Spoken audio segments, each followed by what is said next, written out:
世界一面白いアクション RPG、これを目標にゲームを作ります。皆さんお待たせしました。朗報です。ついにですね、このゲームネットワーク上での対戦プレイが可能になりました。と言いましてもね、まだ開発メンバー間でテストプレイするっていうぐらいのレベルなんですけど、先月ですね、9月いっぱいプログラマーの三柳さんにオンラインへの対応っていうのをね、集中して作業していただいてたんですけど、この作業がね、一通り終わったみたいで、今週ね、ちょっと2人でオンライン上での対戦会っていうのをね、やってきました。ツイッターでもね、ちょっとつぶやいてたんですけど、実はね、三柳さん、もともとはうちのチャンネルの視聴者で、講談社から1000万もらえるって決まった時に、メールのやり取りとかね、ちょっとさせてもらって、一緒にやってきますかってことでね、チームメンバーとして迎えさせていただいたんですけど、ちょっとね、今のご時世的にもね、実はリアルではね、まだ一度も会ったことないんですよね。そんな僕たちがオンライン上でね、一足先に剣を交えることができたっていうね、ちょっとグッとくるものがありましたよね。こ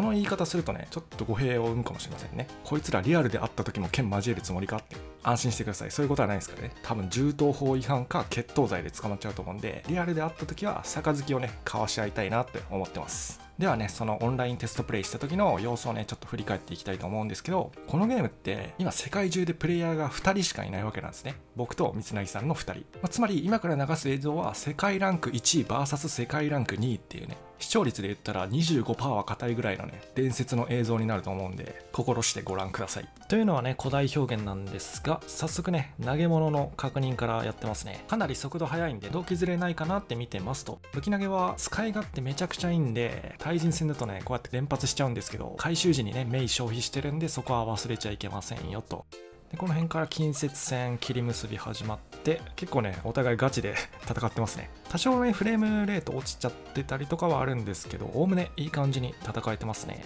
でね、この世界ランク1位のハイタカ選手ね、この方ちょっとメイポイントね消費しすぎなんですよね。そんなことしてると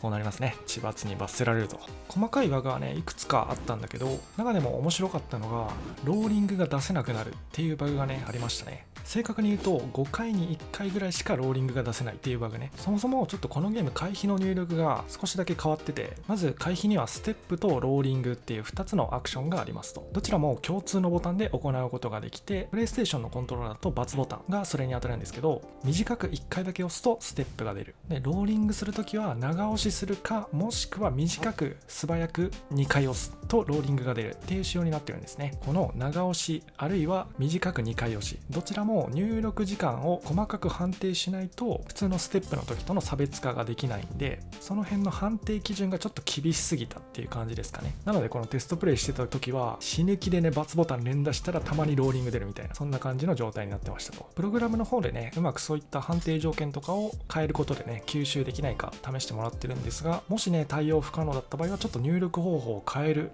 とかも検討していかないといけないところですね。ニオとかもね同じような回避の入力方法システム使ってるんで、おそらく対応可能なんじゃないかなと思っております。ニオのね1の時にあったオンライン対戦モード試合ってやつね、あれ結構好きだったんだよな。本当にめちゃくちゃシンプルな 1on1 対マンと、それから 2on2 がねあって、であのゲームってハクスラの要素もあるから装備にオプション盛りまくってみんなぶっ壊れに強くなっていくんだよね。どんどんお互いがステータス盛りまくった結果、バランスいいとまでは言えないけどバランスぶっ壊れてることもないみたいな、いい感じの塩梅だったんだよね。当時僕ね鎖鎌使ってて、刃車っていうね武器が強すぎてね弱体化されるんだけど、その弱体化された後の鎖鎌がねなんかこうプロ向け武器みたいな感じで好きでしたね。ダッシュ攻撃主体で立ち回るんだけど、 DLC でね登場した大立ち、あれがねステップ攻撃クソ強いんだよね。ひたすらステップ攻撃こする大立ちマンがねイナゴのように大量発生して、それをねひたすら鎖鎌のね八重垣っていうカウンター技があるんだけど、あれで処理していくっていうね、なんか仕事人みたいなことしてましたね。 2on2 の方にはね蘇生システムとかもあっ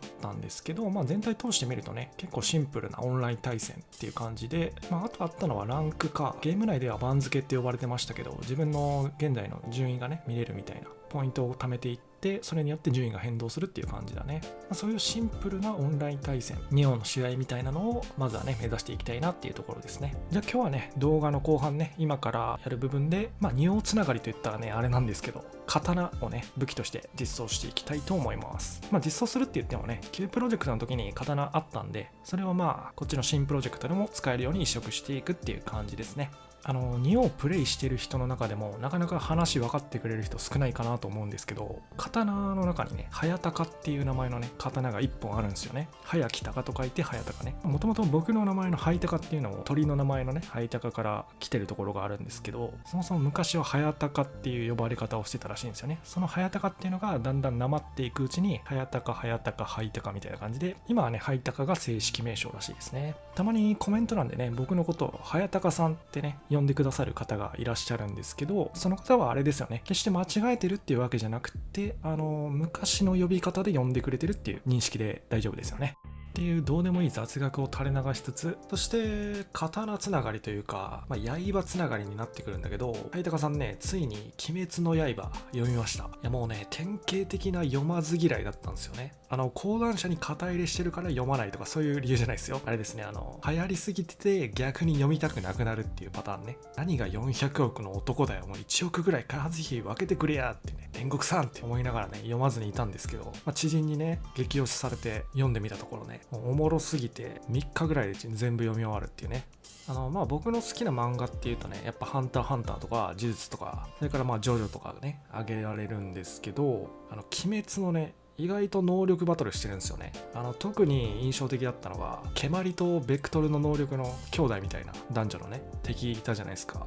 ベクトルのやつとかね、いい感じになんかジョジョのスタンド感あってね、よだれ垂らしながら読んでましたね。あとはあれっすね、月並みなことしか言えないですけど、鬼がね、全員元人間なんで、バックボーンがちゃんとあるとか、あとしっかり20巻前後でまとめてるとことかね、なかなか面白くなる要素が集まってったなっていう風に感じました。なんかね、旧プロジェクトにあった武器からさ、何移植してこようかってなった時に、やっぱね、その鬼滅とか読んでたんで、いや刀からやろうみたいな感じでね。あと移植予定の武器で槍、両手持ちの槍と、あと二刀流だね。それから個人的に一番お気に入りな大きめの斧と小さめの片手武器っていうね、バランスの悪い異種相当っていうのも旧プロジェクトの時のね、めちゃくちゃお気に入りの武器なんですけど、そういうのもあるんで、どんどん随時ね、追加していきたいなっていう感じですね。後ろでね、流してる映像見てもらったらわかると思うんですけど、結構ね、攻撃のシステムとかに関してはこだわってるんで、なかなか移植作業もね、時間かかっちゃうんですよね。モーション一つとってもね、例えば攻撃判定のタイミングとか、あとは武器投げ入力した時ね、どこで武器を手放すのか、それから各種戦意へのタイミングね、回避アクションへのトランジション、ガードアクションへのトランジション、それからコンボ攻撃した時のトランジションっていうね、